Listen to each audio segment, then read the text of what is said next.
So I apologize that the Empire lecture didn't load when I had originally set it to.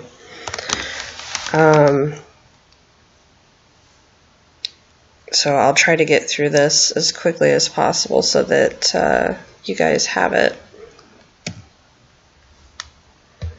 So this last section is Empire and the World System. We're going to discuss the nature of hierarchy between nations and the role of empire and imperialism in creating that hierarchy. We're going to define empire and imperialism. We're going to talk about colonialism, but more in the realm of direct versus indirect control. How the empires have changed over time, how capitalism plays a role in that, the world system and partnerships, the stages of imperialism, the impact as far as inequality, mortality rates, debt, and then how the structural, institutional, and interpersonal overlaps, which we've kind of been touching on the entire semester, but we're going to touch on it again. So, hierarchical structures between societies. It's really important that you guys understand that the nature of structural violence is this inequality within societies, and also, and probably more importantly, as it relates to violence especially, is to look at the structure of inequality between societies. So societies in the world are part of a larger hierarchy system that has an impact on the life chances of their populations as a whole, and the life chances of people in varying positions within those societies. So kind of the mental image I've been giving you guys this entire time is this long dinner table type scenario. It is that same scenario on a much grander scale, where various countries and world powers are sitting around the table, and then within those countries and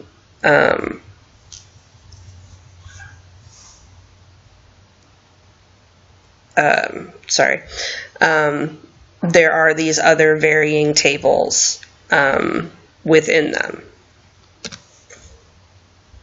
So imperialism refers to this institutionalized pattern of domination. If you've ever played Risk, or if you've ever even seen it, the entire board game is, okay, well, my people are going to take over your people by invading.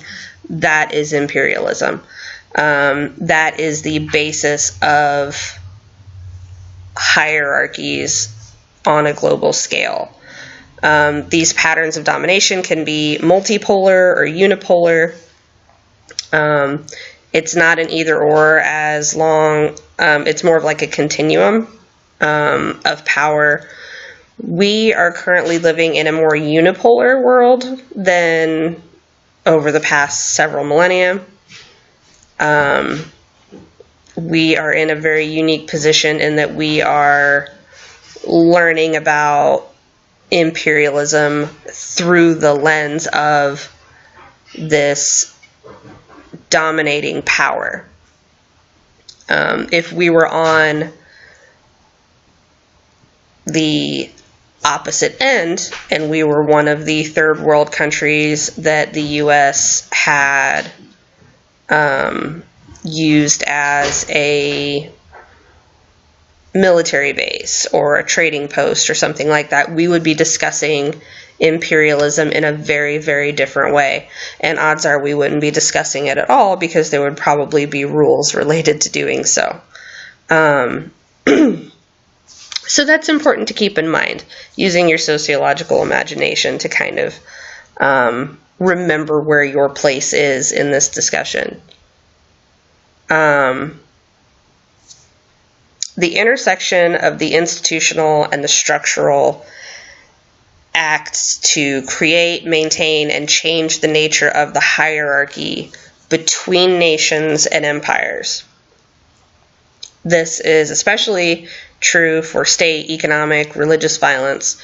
That's part of the nature of conquest, exploitation, and control. So, defining empire, there's several ways of doing it. The bottom line is that it consists of an unequal power relationship among geopolitical entities, whether it be countries or states or whatever we're talking about. It's a relationship in which a homeland exercises command and control over its dominions and peripheries. So what that means is, if you are living in a country or state, your country or state then exercises control over other places which are not your country or state. And this can be places where that can be really close by, or they can be really far away, which would be more of a periphery. So you can think of it that way. Empires have 4 sources of power, which they use to exercise control. These are the same types of power that these countries and governments can use on their own people, but they also use them more readily on outside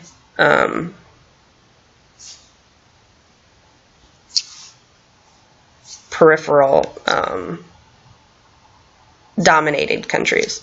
There's hard power and soft power. Those are the 2 big categories. And then within those 2 categories, there are 2 smaller categories. Hard power is military and economic.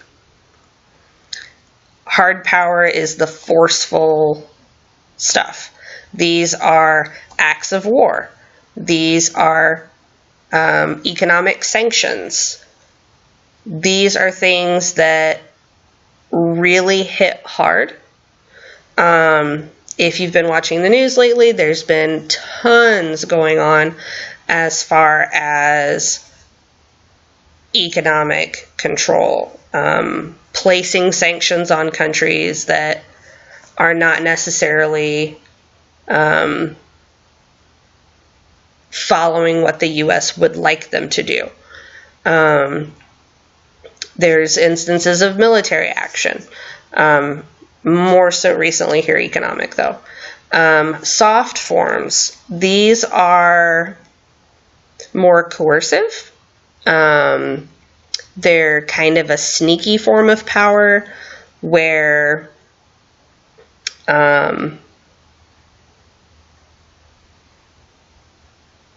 you may not notice it as much. This is political influence and cultural influence. If you want to think of it in a way of, let's say you are trying to get your child to clean their room, okay? You can either use a hard form of power, such as physical discipline or taking away their allowance. Those would be more military or economic forms. Or you could get the child to see having a clean room as a good thing, such as, well, your friends are going to think you're a slob, or, you know, your significant other is going to think you're a slob if you don't have it clean. Okay, that would be more of a cultural exchange. Or you could do political and invite them in as far as like a bartering. Well, if your room's not clean, then you're not going to be allowed to go do X, Y, or Z. So it's still a form of power. It's still a way of getting, it's a means to an end, but there's just different tactics. There's different definitions depending on what school of thought you're looking at. Behaviorists look at it differently. I am not going to expect you to know each and every form of empire or definition of empire. You're welcome to read through all of these. The bottom line is that these are superpowers that are controlling other areas, creating this hierarchy, and in that hierarchy, a varying degree of access to resources as a result. So, there's empires with colonies, and there's empires without colonies.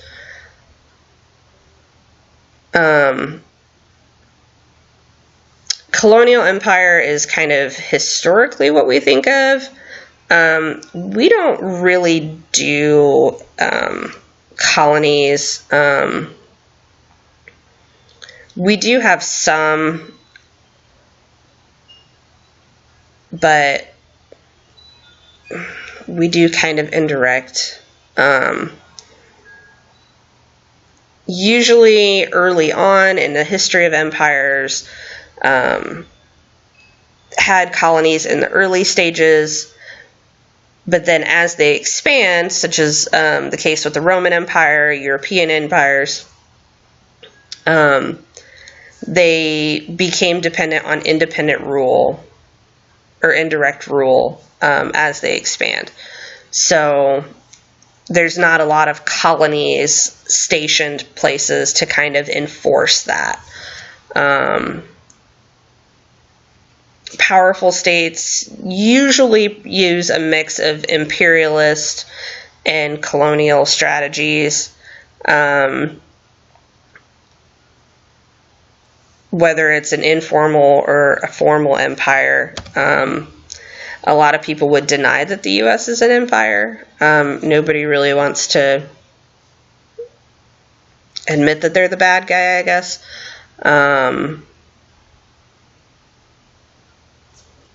So let's get on to direct and indirect social control. Colonies are dominated by direct control, whereas neo-colonies are indirect control. Indirect are rooted in economic, political, and cultural penetration. This is penetrating the markets, setting up trades, often unfair trades, sponsoring, training, selecting leadership, creating, participating in a coup, and then allowing certain people to come into power,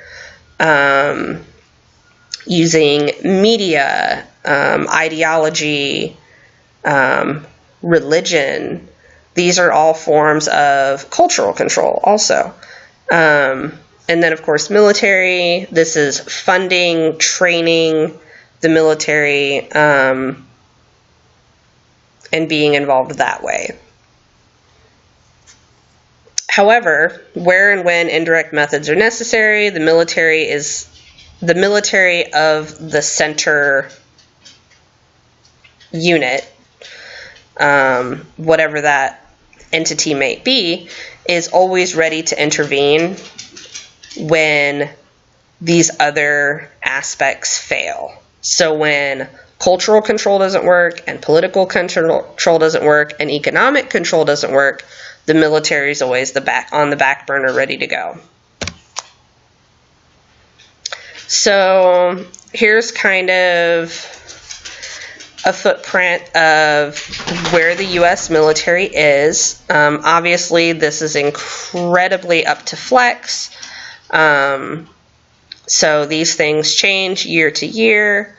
We don't always have the most accurate information, but as you can see, we've kind of spread around a little bit.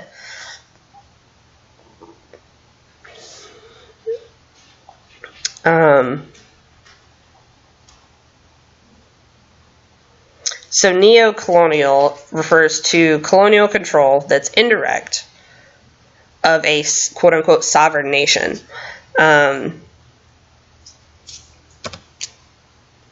Here's our military presence. As you can see, there's countries with U.S. bases, there's countries with access, which means we don't have a base, but you're welcome to come and use ours. And then there's countries with other forms of military cooperation. There are lots of dots here. Be mindful of the places where there are not dots. The China-Russia area is very sparse. And if you've been watching the news lately, these are places where there's not a lot of direct control, and we've had to lean on more economic sanctions. Hopefully not getting to the point of military. So this is the map of the world with commanders' areas of responsibility. If you look at all of these, you will see that the one thing they have in common is that they all start with US. So, being that the US is the dominant empire, we've kind of broken up the world strategy according to our liking. So this is just kind of a really good visual of establishing our dominance, I guess you could say. So the nature of empires changed. So formal as far as direct rule, colonialism, and informal, which is indirect rule, changes in governing to the imperial center, monarchy to oligarchy to polyarchy, the changing nature of the process of taking of resources, whether it's mining, agriculture, labor markets, capital, ideological justification, can also change what we need to do. Whether we say that we need to, get rid of these savages and teach them our ways, or we need to civilize these heathens and bring them Christianity. Or we need to develop and improve their country because they're not using their resources the way that we think that they should. Or we need to liberate them. They need democracy because whatever they're doing right now isn't really feeding into what we would like them to do. So there's all of these justifications. And quite honestly, if we can't think of one on this list that fits, we will probably make up a new one. The need for democracy is relatively new.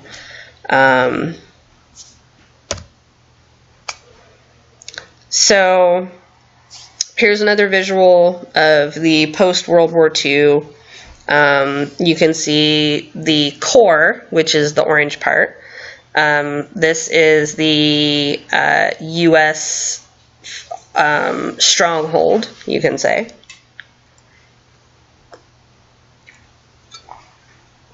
And then the semi-periphery, this is where we have a lot of influence. There's a lot of control there. And then the periphery is more of the, yeah, we dabble. Here's a better explanation as far as what we use these other countries for. Periphery, these places where we dabble, these are the places that make our goods for cheap. And then we bring them back into the core and we sell them for a really high profit. The semi-periphery kind of acts as like the middleman for finishing up these goods so that they're ready to go either to the core market or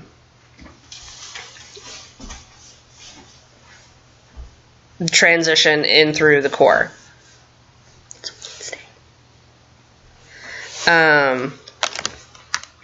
Again, you're welcome to read through this. Oh, my clicker is not working.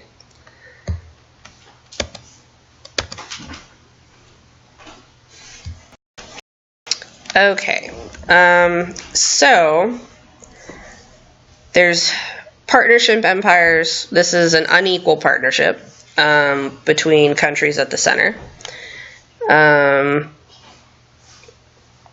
Again, you can read through this. None of this stuff is going to be on the exam. It's more for your benefit. It's a bit too much detail to really explore for the exam anyway. So the capitalist empire,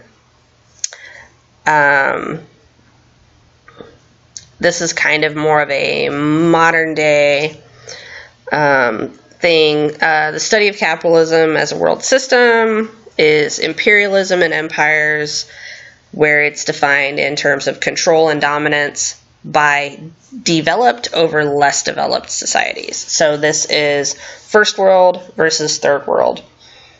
Modern day imperialism is rooted in the process where capitalists seek to preserve and increase capital, aka profit, through the extension of markets and production to locations outside of their home societies. So this is where we are taking jobs or manufacturing out of the United States into locations where it is cheaper to produce or cheaper to create labor-wise. This allows for the pursuit of monopoly or at least little competition and higher market gains. The rule of the modern day corporation is still, you grow or you die in the marketplace. We're always trying to increase levels of surplus and cheaper materials, cheaper labor as far as production, making things more efficient by reducing the amount of time required to make things. This is where we get into robotics and the assembly line and the need to go. Things are manufactured that used to be handmade. I mean, obviously, but this is kind of the push behind that.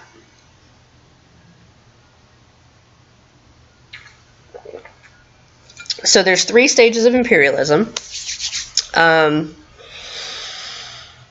There's the plunder stage. Societies in Africa, Asia, Central, South America were divided up by European powers and then later the United States as sources for cheap resources, labor, raw materials, etc. The populations of said countries were killed, enslaved, etc., to enhance the profits of those who were dominant in those countries of the center. So agricultural systems, industries that existed in these societies were destroyed in order to fit them into this new international system of exploitation. There's then the imperialist trade. This is the second stage. This is industrialization, capitalizations, Western Europe. European American owning class saw less developed societies as a way of getting raw materials, disposing of surplus value, and new markets to sell to, a place to dispose of populations that were undesirable. If you remember, Australia was originally colonized as a prison. And I read recently that Denmark is using an island to house unwanted people. So these things still happen. With the rapid growth of world trade, capitalists in dominant societies are exporting their capital to the dominated societies to develop the extraction of raw materials and eventually the markets. So, yes, they're investing in these other countries, but they're investing in them in such a way that it doesn't really benefit the country. It benefits the person that's doing the investing. The third step is the direct investment and dependent development. This is the last stage, emerged in the second half of the 20th century. The indigenous populations from the beginning, they've either been destroyed or made to be the most impoverished people in the population. The settlers exported from the dominant countries during the second stage have all assumed dominant positions within those societies. So the people who used to live there are now the poor people. The people that came in are now the dominant part of that society over those original settlers. However, control and political domination from the center is still maintained by the economic and political ties that were established in the beginning. So, you can kind of think of it as if, say, there was an indigenous population in country A, and then country B decided we're going to go over there and we're going to take their stuff. So country B goes to country A. The people that live in country A become poor, impoverished. They become the bottom of the hierarchy, as people from country B now become the dominant people within the hierarchy. And they're all still tied to country B for political and economic support to maintain that relationship. Okay.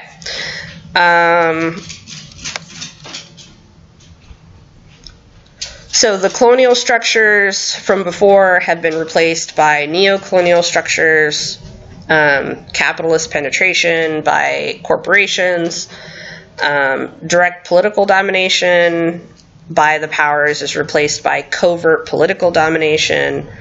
So this is more having influence than directly putting people in power. Economic, political, and cultural penetration has been accomplished. The military and police are kind of on the back burner, not really playing a huge role. And this is where we are right now.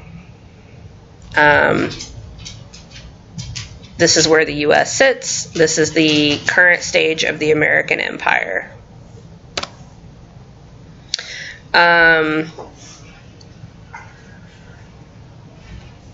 You're welcome to read through this. This is an example of this cultural and economic shift. Characteristics of dependent capitalist development. There must be unequal trade. Raw materials for finished products.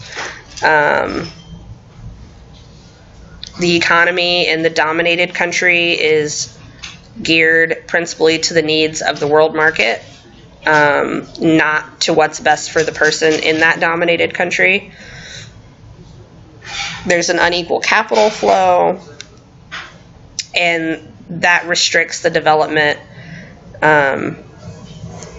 so that the subservient country is restricted on what it can do regarding the interests of the dominated or the dominant countries. What all of this does is it concentrates land ownership, it concentrates wealth, it concentrates access to resources.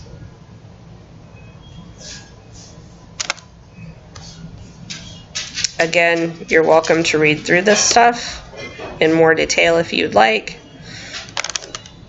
So you end up with extremes as far as inequality. There's super rich, there's super poor, there's a ginormous span in between. Increasing levels of poverty, malnutrition, especially in these periphery countries that are reliant and dependent on resources from the dominant countries, because they're stifled. They cannot. Their entire economy is based on the needs of these other countries, and there's nothing they can do about it. There's displacement of the peasant populations. They end up in very low wage jobs, unsafe and hazardous working conditions, destruction of their environment.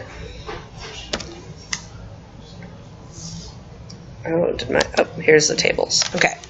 So here are some wonderful visuals for you to look through. World population versus gross domestic product. You can kind of go through that. The world wealth distribution, as you can see, there's the top, there's the bottom.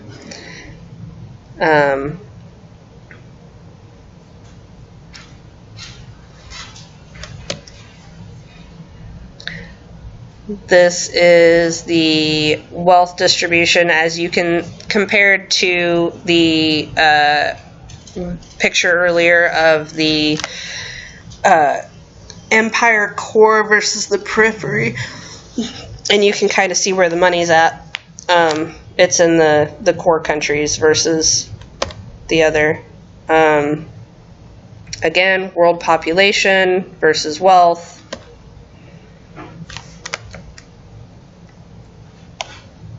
So imperialist relations and morbidity and mortality.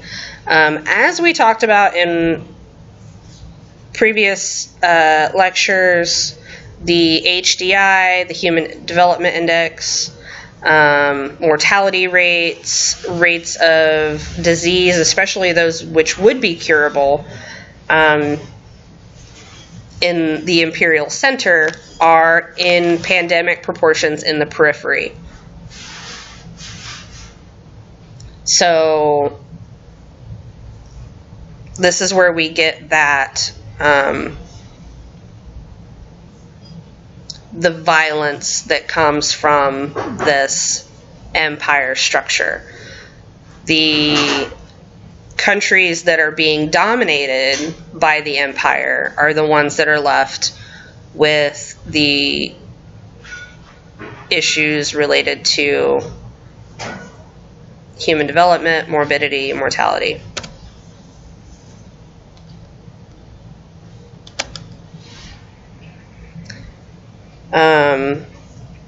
Reports say that the richest fifth of the world's population consumes more of the world's resources than the bottom 4/5.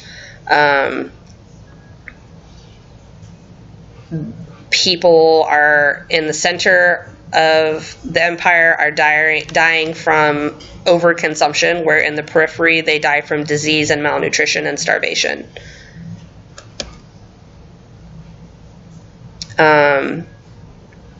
Debt is a mechanism for imperialist relations. There are these economic hitmen.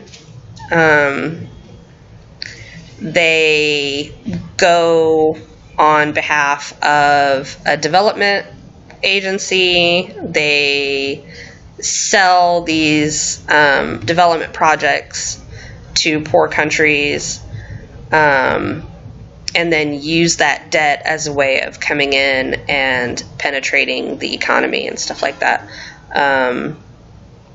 There's high levels of corruption. Most of these projects that end up getting put in are literally, there's been roads that go absolutely nowhere, airports in locations where nobody would ever fly, production facilities that are really extravagant and costly and do absolutely nothing except create an insane amount of debt for these countries, so that structural adjustments are mandated in order to integrate that economy into this capitalist development and foreign markets. So they pretty much go in and they trick poor countries into signing up, and then they go in and they exploit them for everything.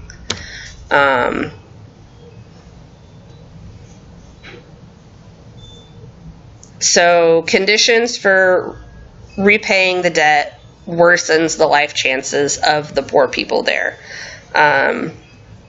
Because this structural adjustment that has to happen requires privatization of public resources. They devalue the currency, reduction of the state budget, especially areas such as health, education, and welfare gets cut in order to pay back this money. Open the markets for increasing competition. You end up with multinational corporations coming in. There's an increase in social control systems. Police and military are usually involved for controlling the population.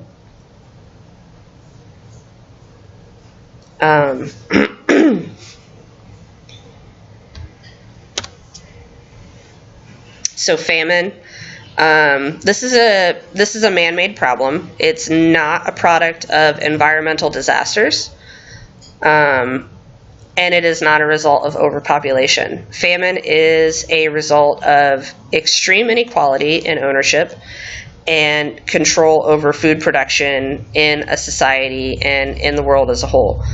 When people in rural agrarian economies have too little or no land, and there's little or no income from any other areas, it leads to hunger and a threat of their physical existence. When this hits large sections of the population because of climate changes, whether it be drought, floods, or warfare, we refer to it as famine.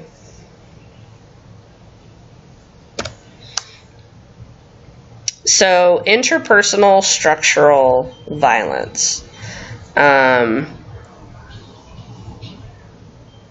This is structural in nature, interpersonal on the level where it comes into contact and these are hate crimes. Violence that stems from hate crimes is both structural and interpersonal, and it tends to increase during times of economic downturn.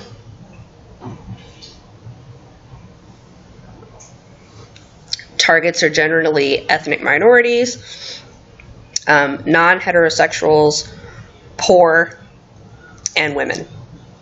As we've mentioned throughout the entire course, if you're looking at the hierarchy and the people who have the least access to resources, these are the people that are most likely to be the targets of violence, which are minorities, non-heterosexuals, poor, women, I would add children.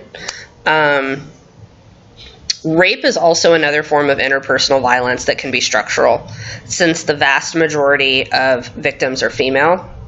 The structural position of women relative to men is reinforced and extended because of this pattern of victimization. Here's a list of all the active hate groups. We currently have 917. You can kind of see the little dip in prevalence over the years. State violence directed at minority populations, peasants, union movements, political dissident groups is an example of institutional violence that's also structural. In all cases, the goal is to maintain or extend the structures of dominance. Military interventions by the dominant capitalist powers have been designated or have been designed to maintain these imperialist relations. Preserving the free market, defending the right of private property, acting within our political interests, are threatened by political movements within the dominated country. With economic violence, those who are more likely to be victims are workers and peasants. It doesn't matter what we're talking about, whether it's product, production, or environmental. Those who are in dominated positions are the victims. So we can look at economic violence as structural in that the outcome of the violence is maintaining or extending the dominance as victims are placed at the disadvantage relative to those who are victimizing them. I hope that makes sense. I think your textbook does a really good way of explaining this.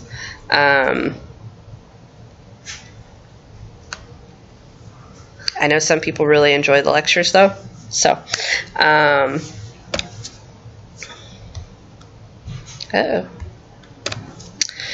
as we discussed in religious violence, its role in conquest and the establishment of imperial relations are key. This is like family violence. The pattern is repeated with age and gender.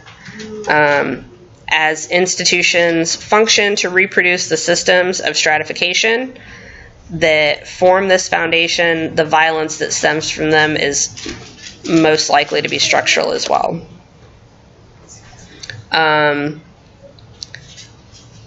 Violence emanates from systems of stratification. They manifest themselves in higher rates of disease and death for the populations that are in the most dominated positions. In more general terms, they manifest themselves in fewer life chances, whether it be to develop your physical, spiritual, intellectual potential. Systems of stratification are within societies and between them. It's this latter area that we're talking about as far as structural violence of empire. The nature of imperialism as a force serves to maintain and expand the hierarchy between and within countries. When we compare countries throughout the world in terms of differential disease, death rates, indicators of life chances, we can see the impact of these hierarchical relations. The exploitative relationships that deny populations a chance to live to their fullest potential are reproduced on an international scale when we look at the relationship between countries that are part of the center and countries that are part of the periphery of our current world system, which has been defined by the United States.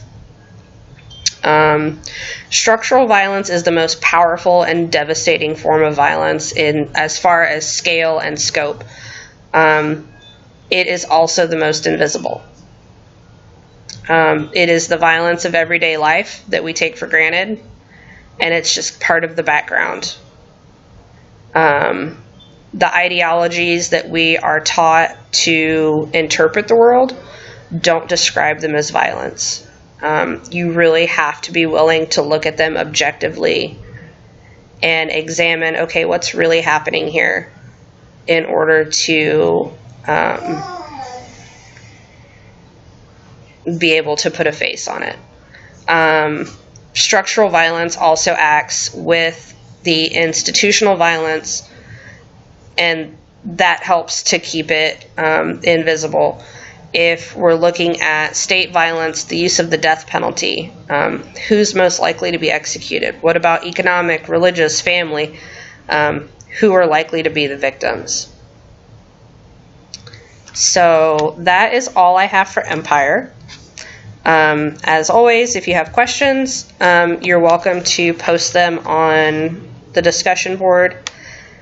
This is the last lecture for the semester. There's one more PowerPoint that's listed. It's just kind of a general wrap-up conclusion. I did not put a lecture on that. It's fairly straightforward. If you've been paying attention for the semester, there's not going to be anything in there that should surprise you.